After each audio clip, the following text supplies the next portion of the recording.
قول سبحانك لا علم لنا إلا ما علمتنا إنك أنت العليم الحكيم لا حول ولا قوة إلا بالله العلي العظيم. Pertamanya terima kasih kepada Puan Siti Nur Nadiah selaku moderator kita pada hari ini.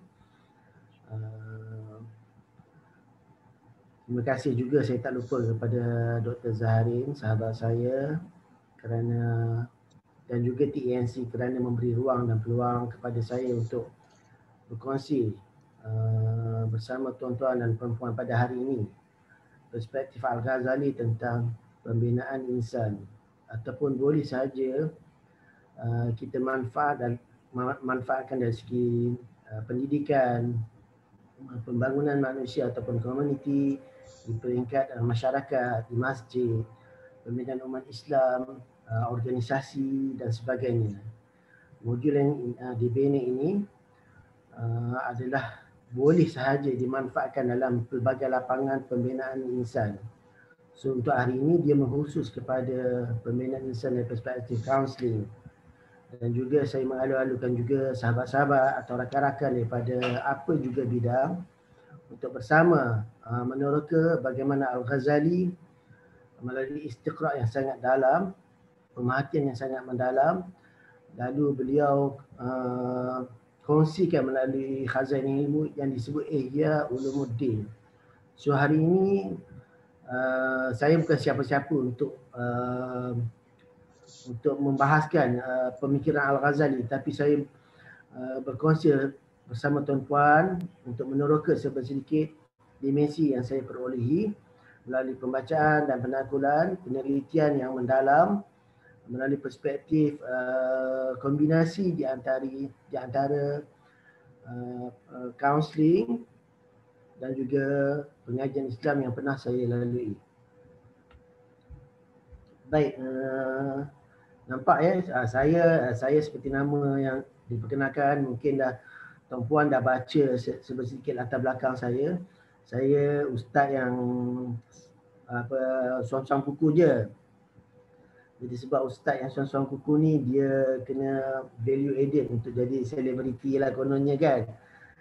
Jadi sebab tu saya belajar bidang kaunseling untuk value added, lantaran di sana mempunyai nilai tambah dan dekat sangat nilai ilmu agama itu dengan perspektif psikologi maupun kaunseling. Justru saya meneroka satu bidang yang baru yang sangat memberi manfaat pada diri saya dan juga umat saya rasa.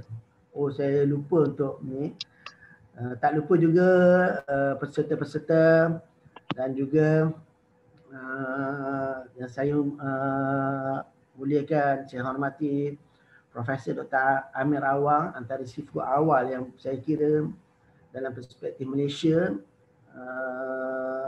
dan kaunseling. Saya hormati beliau sebagai antara sumber rujukan yang hidup, yang real pada masa ini dalam perspektif kaunseling di Malaysia. Saya tidak akan membuang masa, kita akan glance through perspektif ini. Dan juga tak lupa juga peserta-peserta pada hari ini, ahlan wa sahlan wa marhaban bikum kerana sudi untuk bersama saya dalam penerokan ilmu ini.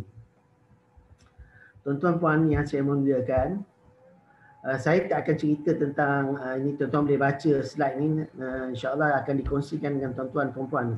Saya tak akan buang masa pada bercerita tentang objektif. Seterusnya pengisian program. Ya. Ya. Minta tolong besarkan slide boleh ke? Minta maaf ya. Bentar ya, saya tanya panggil pembantu saya sekejap.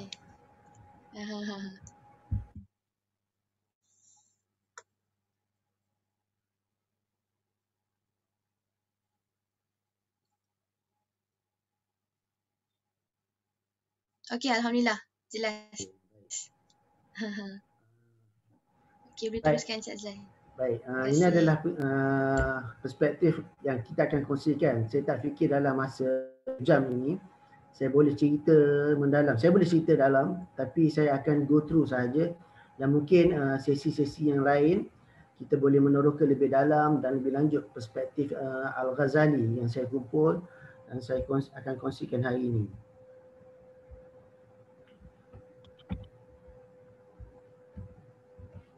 Sebentar ya.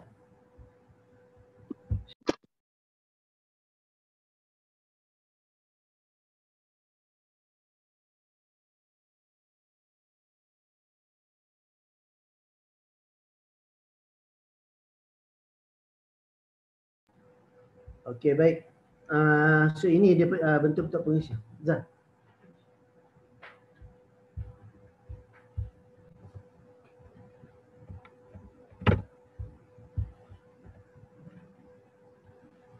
Okey, ini pandangan Islam tentang manusia. Saya bagi ringkas je, saya rasa biasa tuan-tuan boleh tengok saja ayat Quran, boleh saya syarahkan, cuma saya akan benda tu mungkin biasa pada tuan-tuan perempuan, cuma perspektif ni berbeza.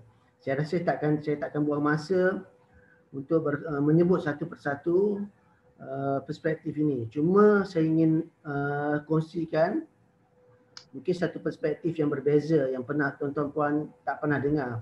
Itu kalimah manusia itu sendiri, insan itu. Insan ni tuan-tuan dan puan adalah kalimah manusia itu sendiri, kalimah Arab disebut nasia. Nasia ni lupa.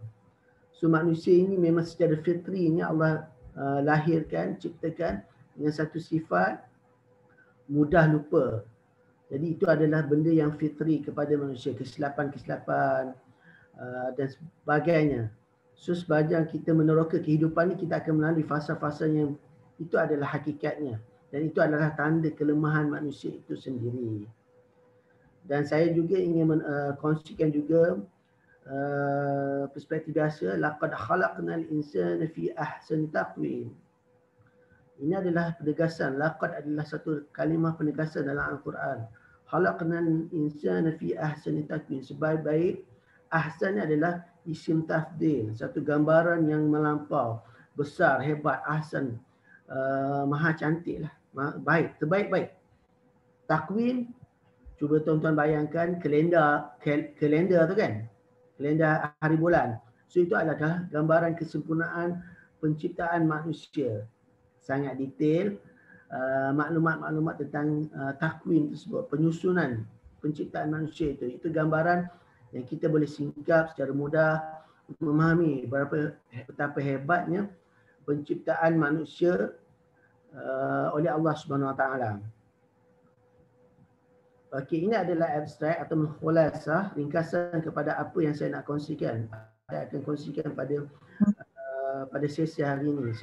Tuan-tuan boleh baca sahaja di dalam buku sisipan yang dilampirkan pada tuan-tuan dan puan dan juga nota-nota yang akan saya kongsikan. Saya bagi masa tuan-tuan dan puan untuk baca sepintas ladu khulasah ringkasan yang saya dapat, yang saya takul berdasarkan perspektif Barat dan juga Islam itu sendiri.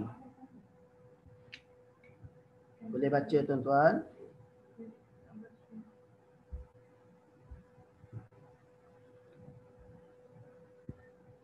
Di samping itu saya penakulan ini berlaku sejak 2010. Saya memulakan pengembaraan ilmu saya di Universiti Kebangsaan Malaysia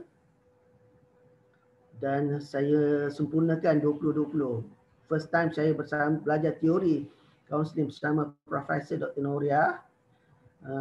Saya sangat teruja kerana apabila dia menyebut tentang Freud dan juga ego super ego sekaligus semua pendalilan Quran itu lalu di depan mata saya, pemikiran saya, lalu saya ekstrak satu persatu melalui Al-Quran dan juga sirah Nabawiyah itu sendiri.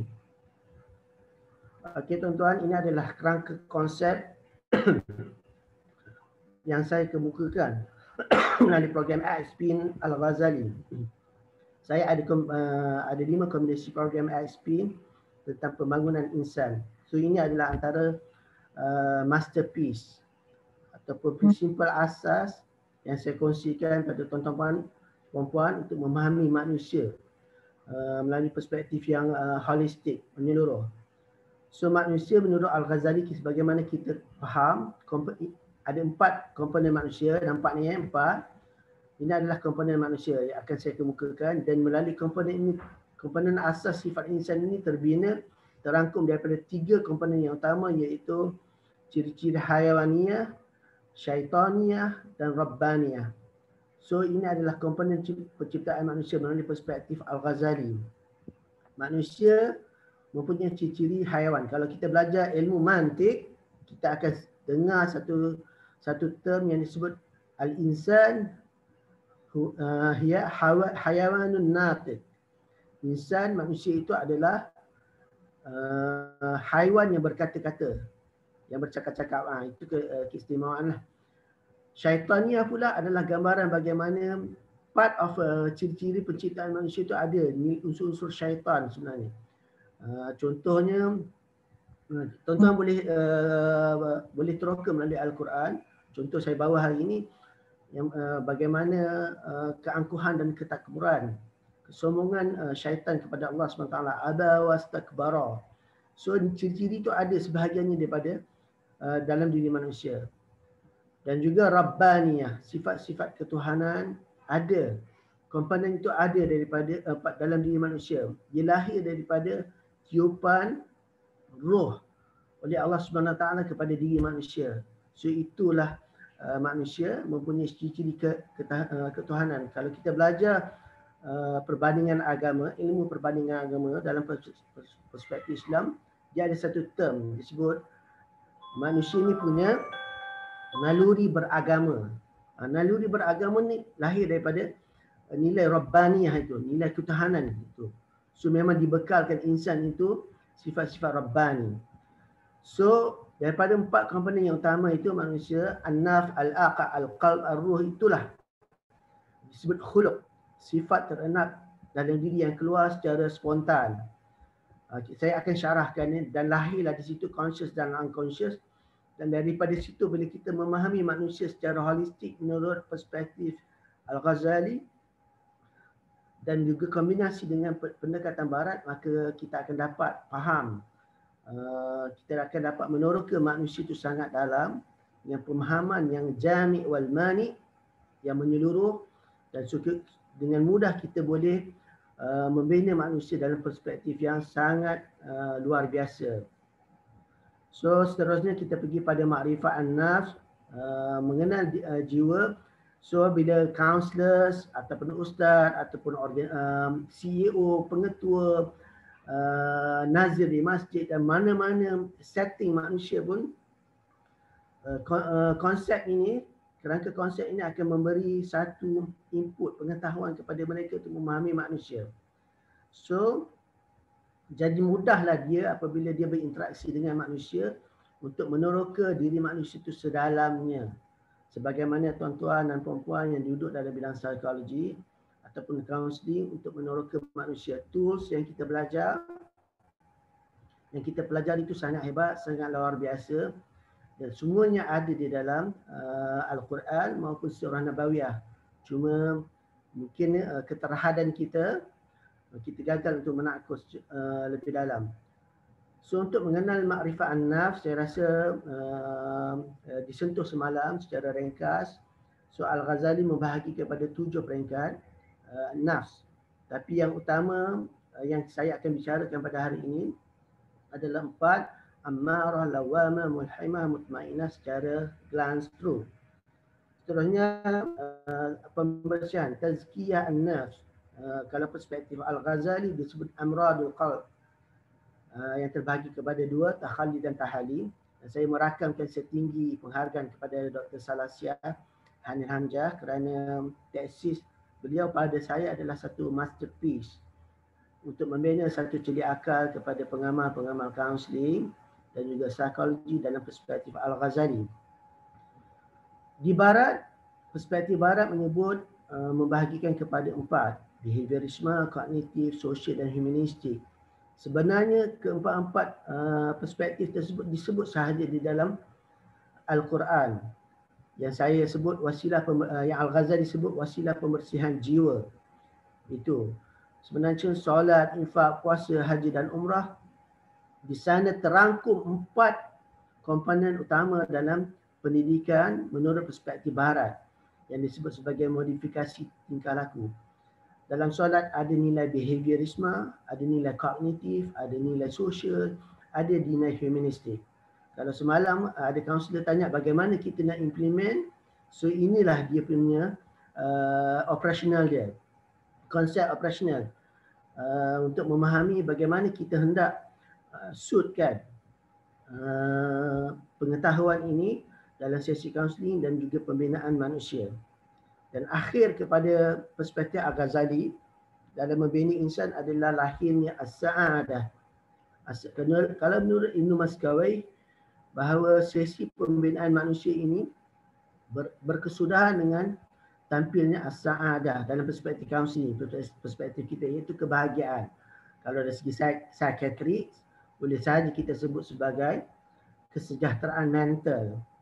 Kalau menurut perspektif Al-Quran, khalifah fil ard, untuk melahirkan pemimpin di muka bumi ini. Atau dalam perspektif Al-Ghazali disebut sebagai insan kamil, manusia yang sempurna, yang maknanya yang saleh. Para ulama wa muslih, saleh orang yang baik, dan muslih melakukan perbaikan kepada manusia itu sendiri. Bila jadi baik, kita buat sesi kaunseling, membina manusia, membina insan. Kalau manusia yang baik itu, yang sejahtera itu, yang baik mentalnya, menjadi ejen kepada perbaikan manusia dan juga muka bumi. Baik, itu saja. So ini ada personality, apa itu personality insan, manusia, azlan dengan sosok yang ini, saudara-saudara, tuan-puan, ada 4 komponen utama. So hakikatnya kita memakai topeng. Sebab itulah kita jawab ada inventory personality. Sebab itulah kita menjawab ujian minat kerjaya. Sebab tu kita menjawab DAS. Sebab benda tu semua adalah mengeluarkan unconscious kita kepada conscious. So conscious tu barulah kalau kita baca personality Sidik Noh, kita akan kenal 4 type of personality, dan banyak lagi ujian-ujian personality yang akan menzahirkan unconscious manusia dalam perspektif conscious. Apa yang menarik, apa yang Al-Ghazali sebut akhlak ataupun personality itu disebut oleh Al-Ghazali khuluq. Khuluq itu adalah sifat, apa definisi dia, sifat yang terenap dalam diri dan keluar secara spontan.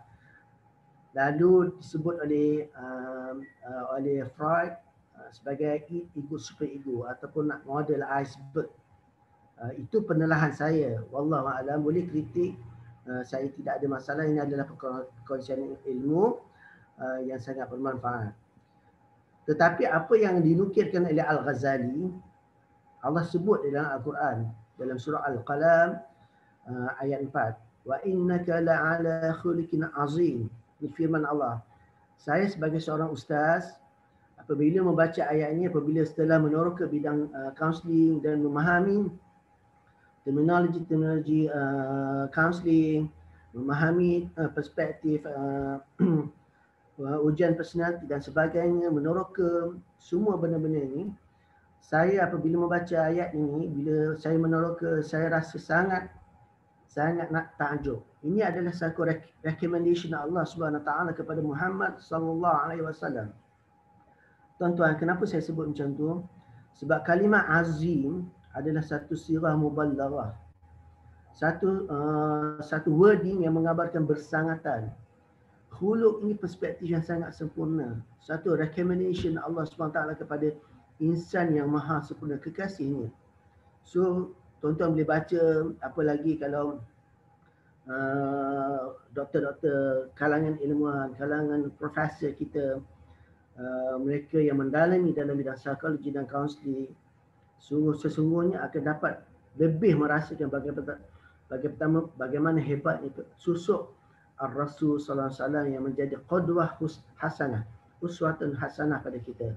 Sebab itu Allah buat declaration ini.